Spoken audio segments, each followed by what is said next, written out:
I would say to somebody going into medicine, don't go into it unless you really love it. Mm-hmm. You know, if you're going in to make a bunch of money, there's a lot of easier ways of making a lot of money. You know, that can't be your motivation. Yeah. And I think it is a lot of people's motivation.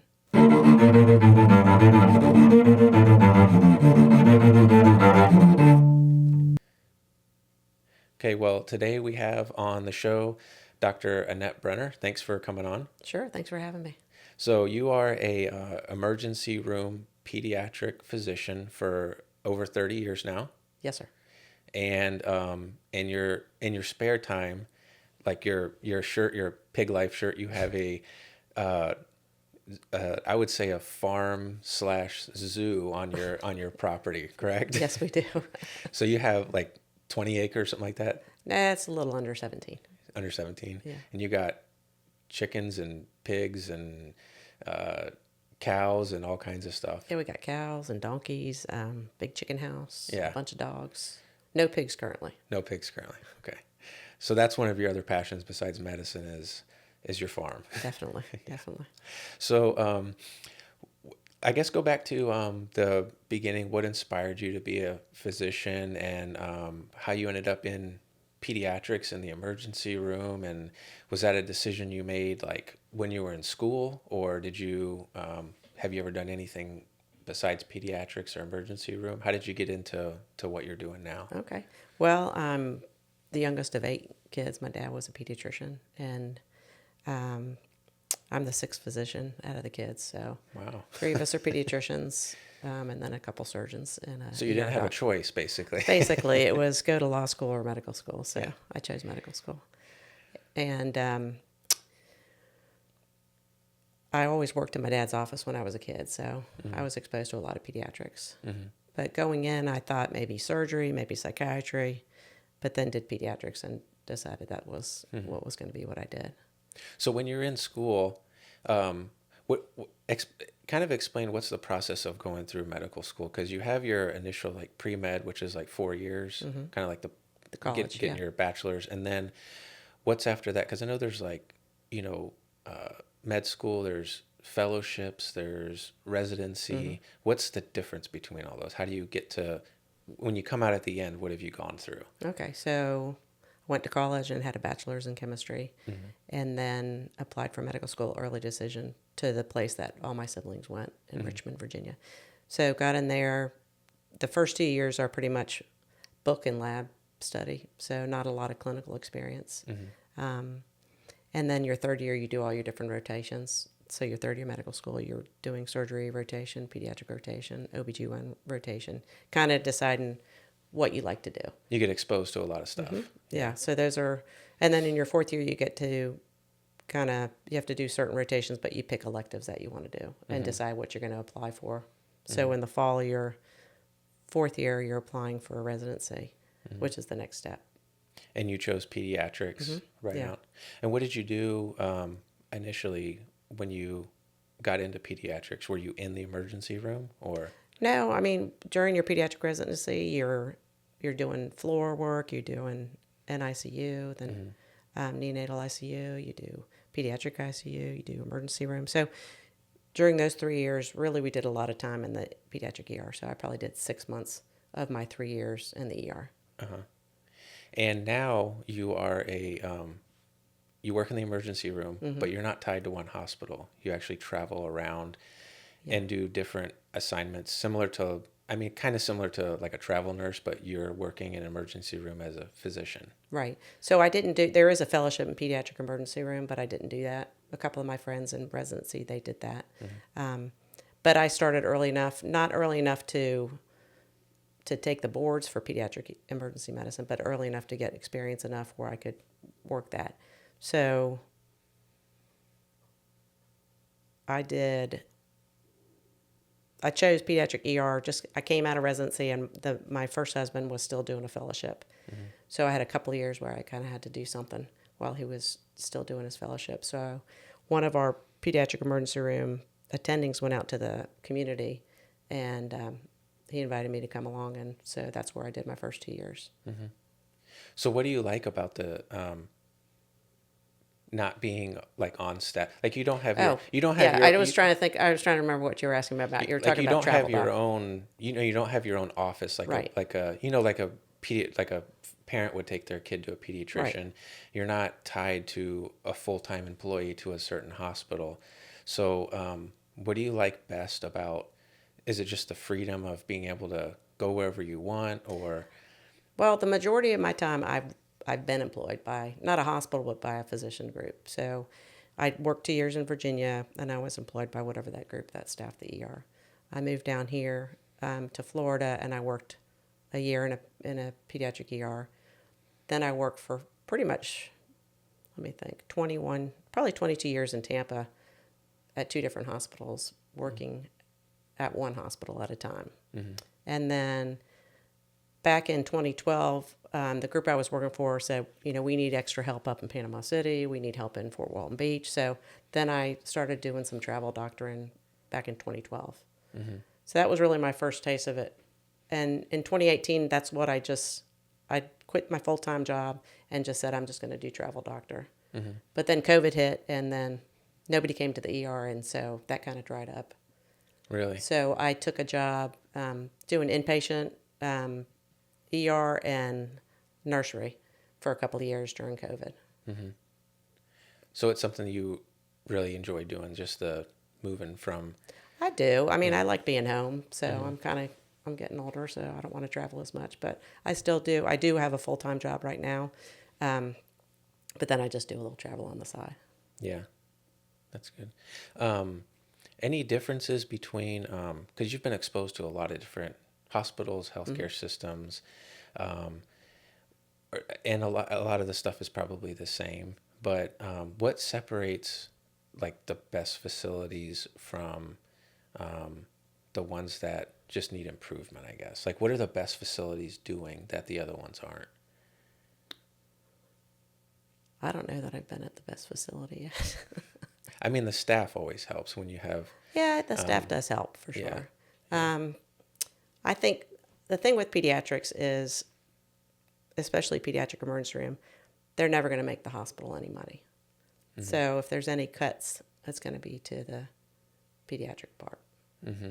At the hospital I'm currently at, they had an inpatient pediatric unit up until about 2.5 years ago, and I think it wasn't making them any money, so they closed that and probably will never reopen it. So that's kind of what's happening in a lot of places where they're closing the pediatric ward, or they have a part-time pediatric ER that they're going to close, and the adult people are just going to see the kids now.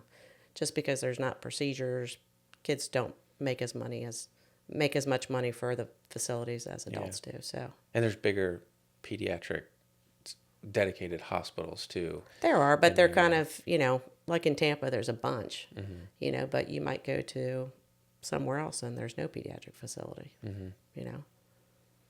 Yeah. So they just end up transferring them out if there's anything. Exactly. If there's anything big. I mean, the place I work at now, we don't have the full-time job I have, we don't have a pediatric floor. So if it has to be admitted, if that person has to be admitted, we have to transfer. Yeah. How do you deal with, like you see emergency room, you see people at their worst. And so you're seeing these, like, I would never want to take care of a sick kid. That's just, Yeah. not my thing that I want to do. But Right. you see kids at their worst, but then you're also seeing parents when they're at their worst, scared. And, Right. So that's got to be challenging to take care of the child, but then also deal with the parents and their anxieties and fears and stuff. Right. So how do you go about doing that? I mean, I feel like I do a lot of counseling yeah, with people, giving them advice or giving them permission to be a parent. When I see a kid that's misbehaving or rude to their parent, or just out of control, then I remind the parents that that's their job, that that's their kid and they need to raise them right. So I give a lot of probably unsolicited advice, but I have somebody sitting there and I'm just talking at them. So Yeah. I feel like I kind of have the right to do that. yeah. Do you ever run into any issues with, like, as a as a healthcare provider, you're responsible for, especially with children, like if there's any signs of abuse or mistreatment by the parent, Right. you're kind of obligated to address that issue. Right. So, how does that process work? And is there any concern about, like, what if you're wrong? Like, where do you draw the line? Like, is it just, I'm suspicious of this, so I'm going to report it to someone? Or do you, like, what's your criteria for dealing with that? I mean, I can give you a good example. I was working at one of my away hospitals this past week, and they came in for a completely different problem. The kid was constipated and had a UTI. But the nurse came out and said, hey, I saw these bruises on the back of this kid's legs. And it was a little 6-year-old girl. And when she was giving her an enema. And so I said, well, we got to go in there and check it out, So I went back in there I was working with a resident at the time, and the nurse came in, and I told the mom, I said, hey, the nurse alerted us that she saw something on your child's legs. We got to take another look. And the nurse was upset with me that I said the nurse told me this, But I'm an honest person. If I'm going to call Children and Family Services on you, I'm going to tell you. This is what we have to do. I know this is uncomfortable. I'm not judging you, but we have to do this. So I went in there with the resident, and we looked at the girl. She had bruises all on the back of her thighs. And I said to the mom, what happened? And she said, she got a whooping yesterday. And I said, what did you hit her with? And she said, with a belt. And I said, you can't leave bruises like that when you're disciplining your kid. You can't do that. And I said, we have to call social work. We have to call DCF. Your time in the ER is turning into a long time now because we have to go through all this. She called the father on the phone, and she said, they're calling DCF on me. She flipped the phone over so he could look. She said, they're worried about these bruises on, I can't remember what the little child's name was. And it took 5 hours for DCF to come in, social work to come in. And I went and talked to the DCF worker, and I said, she said, do you feel safe sending this child home with the parent? And I said, I do. I think she got out of hand, And I think it's a lesson for everybody to learn. The kids were very well kept, very polite, well behaved. And this is in a very bad section of town in a very poor state. And I told the parent, I said, I know you're just trying to keep your kid alive by disciplining him, but you can't do this. So, this happens, probably not maybe once a week, but very often you have to turn somebody in. Yeah. I know it's odd because, one of the things is like bruising, and I there's probably, you have a lot of experience with that, but like different things that are in different stages of healing. And I'm like, man, my kids got bruises all the time. Right. They're playing outside, jumping up stuff. And I'm like, that's just scary that, I mean, it's got to be concerning to you also that, did I make the right judgment call? But at the end of the day, you're protecting that child is just the number one priority. Yeah. And I've made the wrong call before. Yeah. And it didn't turn out well. Oh. Yeah. Because I think basically people want to believe in people that somebody wouldn't do that. Yeah. And so you give people the benefit of the doubt, and anybody can abuse their child. It could be a doctor, it could be a lawyer, it could be a pharmacist, it could be a social worker, it could be an accountant. It's not just poor people that abuse their kids. Yeah. Yeah. Yeah. What is what makes you get up and go to work besides paying the bills? What gives you the most satisfaction out of what you do? I think I love kids, and people say the worst thing about pediatrics. This is what adult people say all the time, is dealing with the parents. And really, I like dealing with the parents. Anytime I can, help them out with raising their kids, or point out something they're doing well, to kind of give them a pat on the back. I think you're doing a good job, is rewarding for me. So I like dealing with kids. That's why I wear Piggly Wiggly shirts. I wear cowboy boots, and I always give them something to drink. I give them a popsicle. I give them a toy. It's a scary place to be in the ER, so I just kind of want to make it comfortable for them. Any advice for parent, like when you're taking your kid to the emergency room, you're just wanting to get them there. Right. But as far as like a primary pediatrician, is there anything to like look out for if a parent's trying to choose where to go? Is there like I don't want to say like Google reviews, but like Right. how do you find the best pediatrician in the area, like for a primary, or is it a lot of word of mouth, or is it you know, reputation and Right. just they've been in the area for a while? I don't know. Outcomes, or is there like outcomes that they measure to try to? I don't know as far as the primary pediatricians, to be honest with you. I mean, I don't know a ton of them because in the ER, we just kind of see people that either one, don't have pediatricians or, go to a clinic or something like that. But as far as when people come to the pediatric ER where I'm working, they might have gone to other ERs or they might have gone to an urgent care before they got there. They might have gone 2 or 3 different places where they weren't satisfied or they weren't treated appropriately. And I always tell them, I said, you should take your kid, if you're going to the emergency room, you should take your kid where there's a pediatric emergency room or a pediatrician there. I don't want to be treating heart attacks and strokes. That's not my job, Yeah. So I think the same thing. I think there are plenty of adult doctors that can treat kids, but if you're looking for the specialist, that's where I would go. Yeah. How do you deal with I guess hospital administration? You work pretty well with them, or is there any?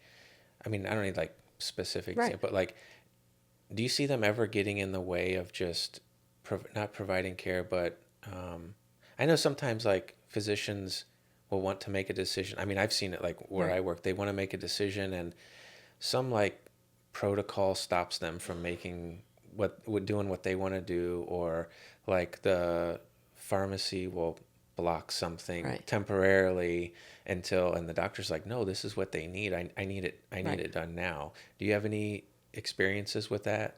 I do. Yeah. I mean, sometimes, like when I work at the one hospital I'm working at, there's no pharmacy open after 8 o'clock at night. And I work nights just to get to get a good schedule. And part of the bonus of nights is you don't have to deal with administration because they're generally not there at night. But, they set up programs where you can discharge a patient with, say, an albuterol inhaler just to save them a trip from coming back. So you got a kid who comes with an asthma attack. They don't have medicine.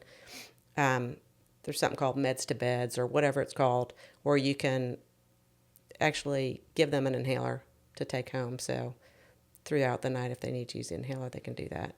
And so sometimes the pharmacist isn't there that does the meds to beds program, or, I had a kid who needed insulin. I said, I'd rather prescribe them an insulin pen. And they said, no, we can't do that. We're not a dispensing pharmacy. So certain places will kind of block you on doing that.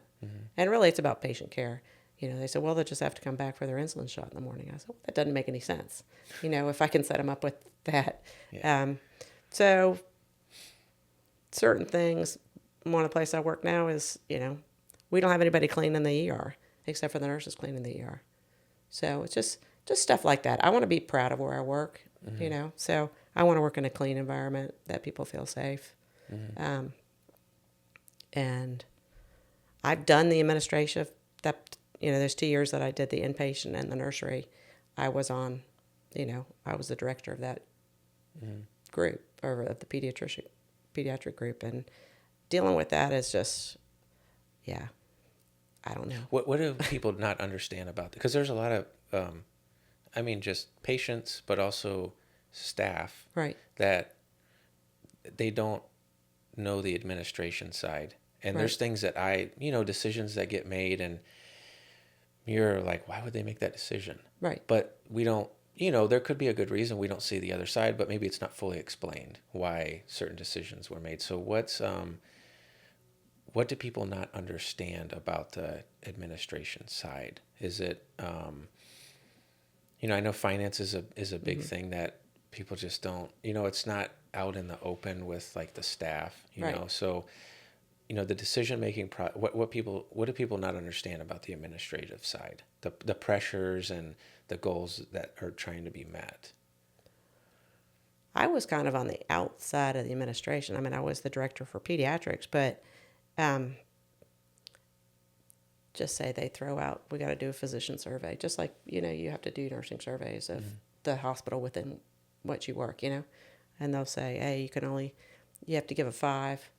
If anything less than a 5, it's a fail, And they say, hey, we got a really good physician response. Everybody gave us 5s.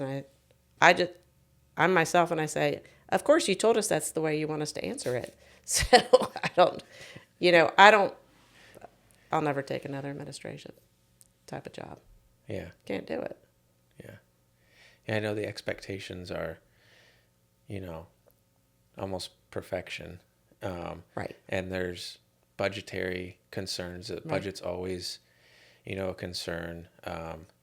And it's administration, especially I think middle administration in the hospital is very difficult because it seems like there's, you're in charge of people and they don't, if you're in administration, you have a little bit more of an ownership of your role.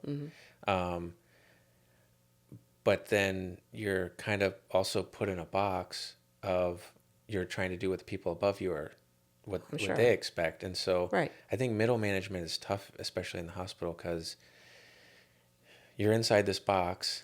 There's not a lot of room for creativity and like say you're in administration and a really good employee, I don't know, wants a raise or wants to leave. There's not a lot of wiggle room with what can I do to keep you here? Right. Like, you're a good employee. I don't want anyone. I want you here. Right. But it's like there's not a lot of wiggle room with how do I keep that employee here? It's all like HR driven. It's not the middle management that's making the decision to what room do I have to keep this employee here. I don't think they're interested in it, to be honest. Because I brought it up before when I was doing that little bit of administration. I said, to keep these cleaning people, you're going to have to give them a raise. They're making more at the other hospital in town. And they're like, no, can't do it. Yeah. So, I mean. I've always, and I know hospitals want to be the best in patient care. Right.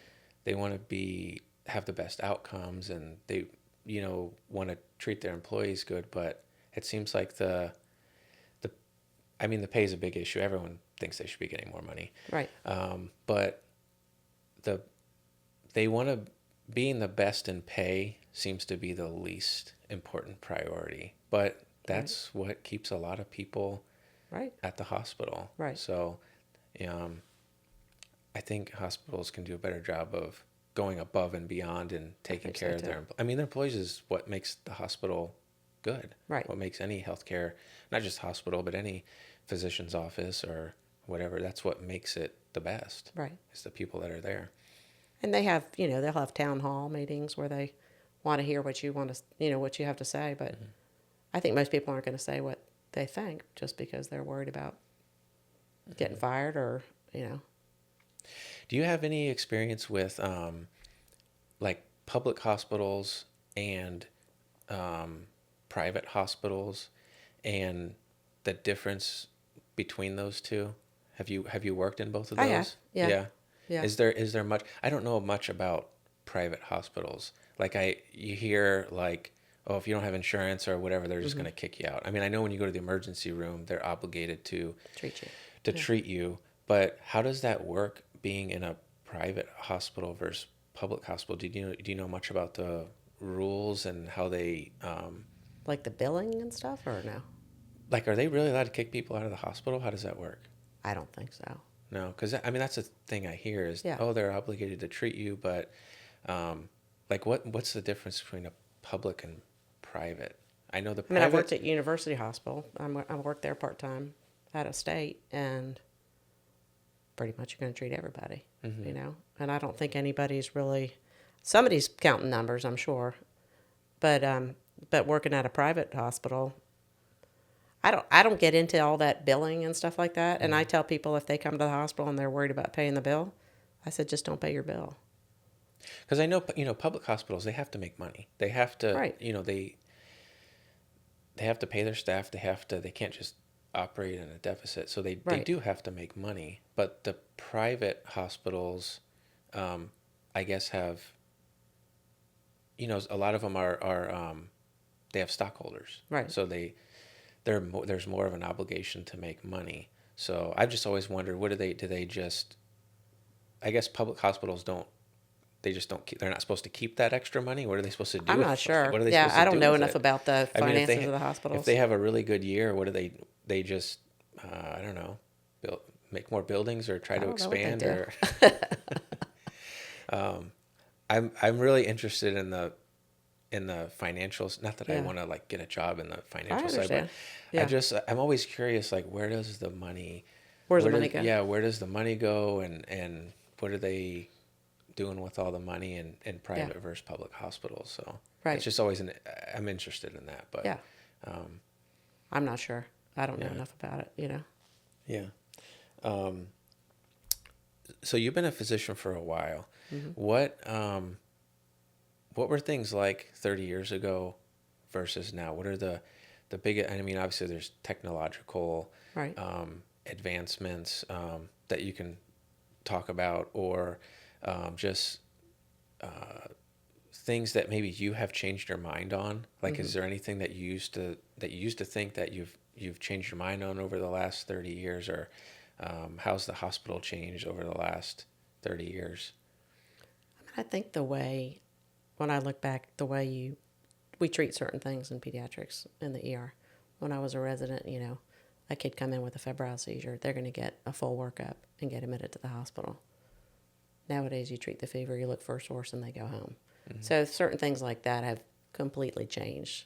Not as much as, say, when my dad was out first and things that changed, because he was practicing in the 50s, when they started treating polio and stuff like that. I don't think there's anything that crazy different. But I try to treat people and get them out of the ER more than anything, rather than have to admit them if I can. And I'm trying to think of how things are different. I feel like I'm still doing the same job that I did when I was a resident. Yeah. Going and just seeing one patient at a time and taking care of that kid and talking to the parents and then moving on to the next patient. Yeah. So in that, it doesn't seem that different to me. I know some of the nurses that I know they're very close to retirement. They're Right. 70, Right. and they're getting ready to retire. They talk about, I remember the staff used to like smoke at the nurses station. Right. I remember they didn't have like a Pyxis, where you got your meds. There was Yeah. like a little thing that you might see in your garage with a little drawer that pulled down, and there was, Flexeril in there and Vicodin in there, and, anybody could help themselves. So there wasn't a lockdown like that, Yeah. you know. What about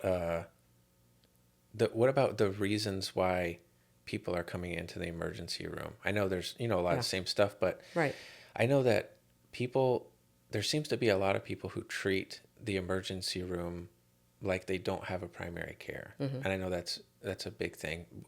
Do you see more and more of that over the years, that people don't have a primary care, they can't afford one, or they just don't have one, Right. and they're coming in and treating the emergency room like their primary care? I think probably people with private insurance aren't necessarily doing that, because you're going to have a copay when you go to the emergency room. But I think a lot of people that are either uninsured or on government assistance do that. There might be somebody that makes 3 visits in a 24-hour period. For what? He still has fever. Yeah, I told you he's going to have fever. Do you have Motrin and Tylenol at home? Yeah, but I didn't give him any. And they just come back, and it's insane, because they don't have to pay anything to come back. Yeah. I've intercepted people in the triage saying, I just saw her yesterday. I told her dad she's going to break out with a rash in a couple of days. She said, yeah, she has a rash now. And I said, yeah, I told him that. And I print out the discharge instructions, and I said, here it is. And she said, okay, I'll go home. So it's just, yeah, I think there's a lot of lack of common sense of how to treat something. And for as much as people Google stuff, I don't know if they're not Googling the right thing to say, hey, I don't have to go to the ER for this thing.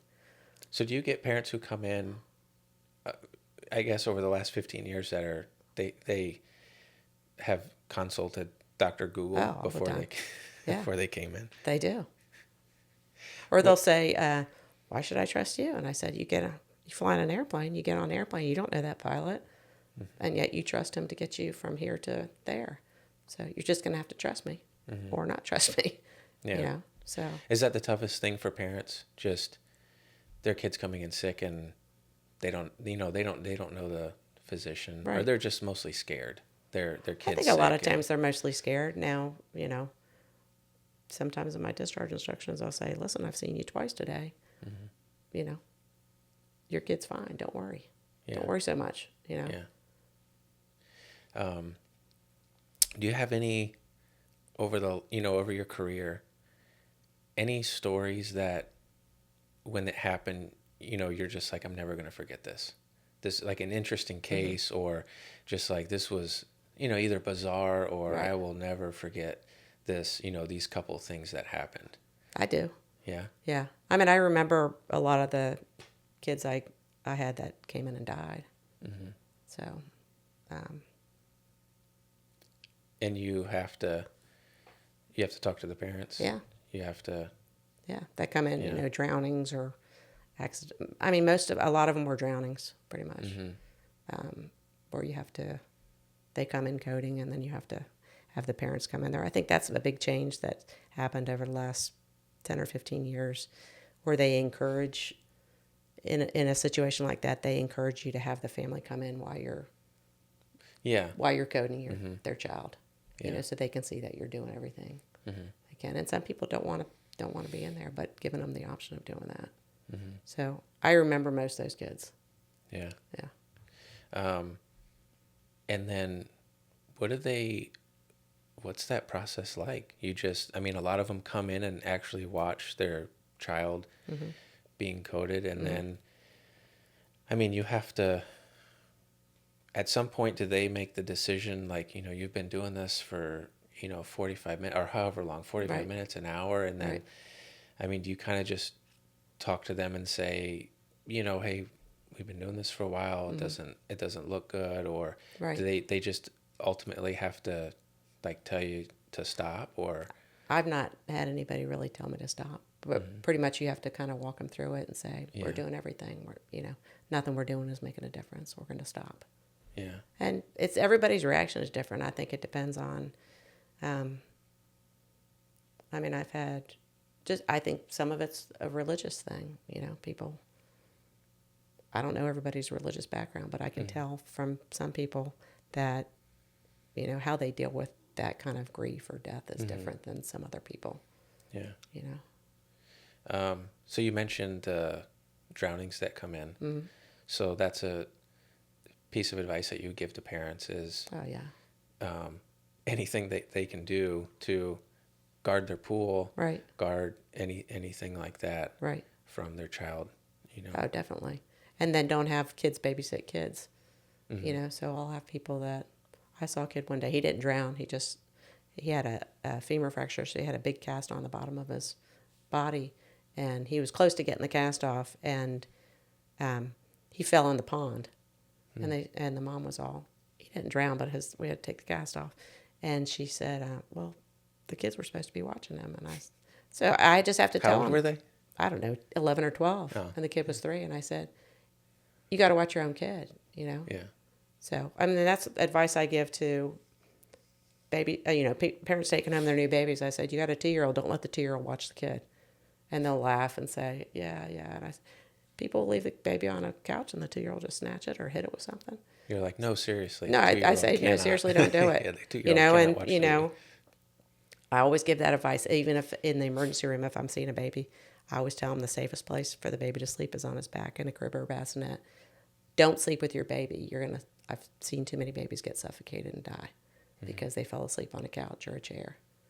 So I tell them bad stories because part of me wants to scare them into thinking this is serious. I shouldn't do this. So that's your biggest advice to parents is you got to keep them away from the water. Yeah. And the crib situation. Yeah. Yeah. Do you have any advice for someone who wants to become a physician?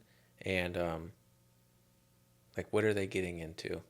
Right. Are they, it's a lifelong, there's a lot of schooling.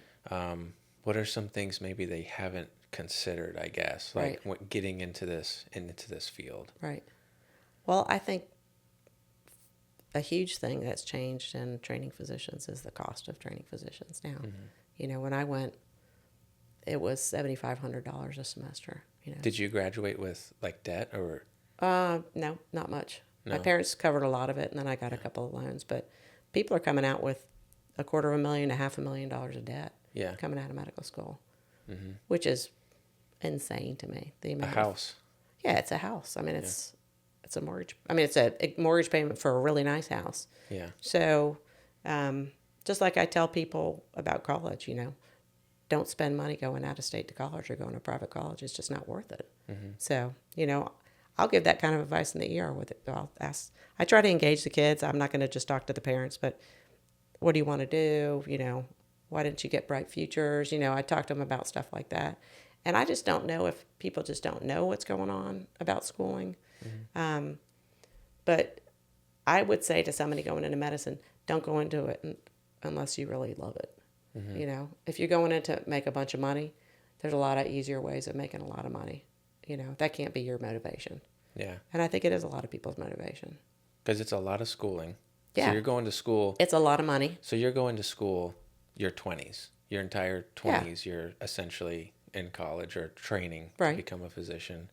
And then afterwards, you're going to be just working you're going to be working a lot. Most physicians work a lot. Right. And then you're going to have the $500,000 possibly loan to pay repay. Back. Yeah. I mean, I know people that join the military and that's how they pay it back. Yeah, someone I know did that. I think they went to medical school first, and then they ended up joining the military. They worked as a physician in the military, but they were able to, I don't know how long, but they were somehow able to get that paid off in a reasonable amount of time.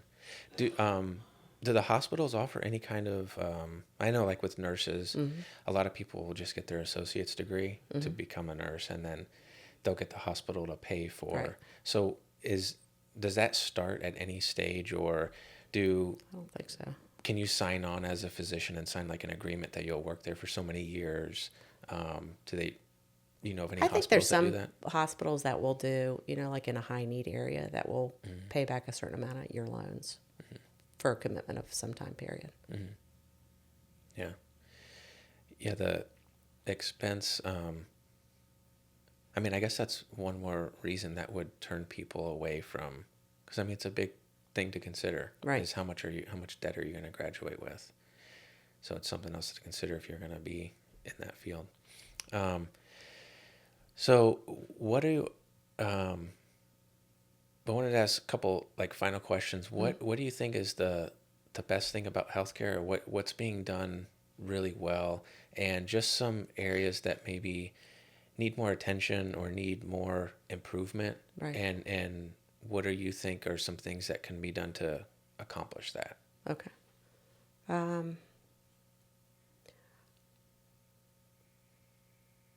I don't like to be on the other side of, I like being the doctor. I don't like being the patient, and so I see medicine as when I'm a patient of the way physicians are maybe. I like to go in a room with a physician, have them wash their hands in front of me before they touch me. I like a doctor to touch me and not just review my scans or review my test results. And I think a lot of that is missing physicians that, put their actually hands on patients. And that is upsetting to me. So I think that's a big thing that's missing that I wish would change. And I call people out on it, you know. I know one final thing I was going to ask you is, have you seen anything with AI in medicine, artificial intelligence? No. Like reading scans or anything like that? I haven't seen that yet. No? No. Okay. Yeah. Curious about that. I see a lot of it's coming. creeping into medicine, and I Yeah. didn't know if you had seen it at all. I haven't yet. No. No. I hope I'm retired before that comes out. Okay. Well, anything else that maybe you want to mention, or anything we didn't talk about that you think is important to bring up?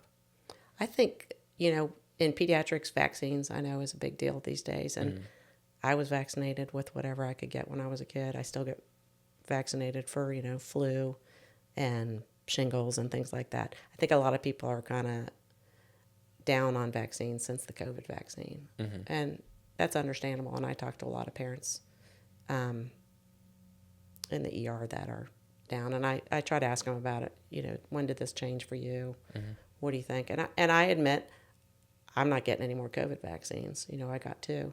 And I'll admit that to people. I don't like the COVID vaccine either, but there's been a lot of history for vaccines here that are been very helpful and good and has saved a lot of people. So I try to recommend that they get vaccines.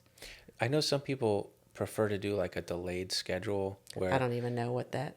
I mean, I know what it means, but Yeah. I'm not in primary care, so yeah. I'm not exactly sure how they work that out and what difference it makes, to be honest with you. I mean, they can be just as effective on a delayed schedule. I think they just don't want to give like so many shots within a condensed amount of time. Yeah. I don't know. I have 3 kids and they're all healthy and Yeah. nobody's autistic, so Yeah. I guess they all worked out. I mean, that's the only other thing that has kind of freaked me out, and I'm glad people are talking about it, is how many autistic kids there are. Yeah. Is that? It's huge. Yeah. Yeah. I mean, in one 12-hour shift, I might see 5 autistic kids. Versus when you first started? I don't remember seeing any 30 years ago. I mean, there might have been somebody with mental retardation or something like that, but not like it is now. Well, like why? What is? I have no idea. It's crazy. Yeah. I hope they get to the bottom of it, because I mean, I have normal kids saying, I'm autistic, and I'm like, yeah, you're about as autistic as I am. No, you're not, And I think a lot of people enjoy labels, They want to be something different than everybody else. But the amount of autistic, nonverbal kids who are not potty trained, who are aggressive and spinning around, is increased dramatically. I've heard that. Yeah, But you've actually seen it first over your career. Yeah. I mean, they put it on the ER, on the sign. It says it'll say star patient or brave patient, and that means they're autistic. So there's kind of a little. Yeah. I hope they figure it out. Do you think that there's I don't know if it's overdiagnosis, but is there a lot of kids that are diagnosed with ADHD that they just need some discipline, I guess? I think so. Yeah. Yeah. Because that seems to be like a huge thing now, and a lot of kids are on medication. That's huge. Yeah. And it's like, where's all that coming from? I don't know. It seems like, is it overdiagnosed, or is there something else that's? I mean, maybe there is just a lot of kids with ADHD now, and there's something that's causing it. Right. I don't know. It just seems like it's a lot more prevalent now, Right. which means that a lot more kids are just taking medication. Right. I think that's true about everything. If somebody can take a pill for something rather than do intermittent fasting or watch what they eat or take a shot, that's what people want to do. It takes less effort. It takes less effort to discipline your kids versus giving them an ADHD pill every day. It takes less effort to take a Wegovy shot or one of those shots than to watch what you eat and eat healthy. But there's, potential dangers with that, and there side is. effects, and Yeah. you're messing with chemicals, and but it just seems like that's a prevalent thing now. That's huge. Yeah. Yeah. Okay. Well, thanks for coming on Yeah, and, sure. and taking time to, talk about your experience and, your area of expertise. Appreciate it. Thanks for having me. All right.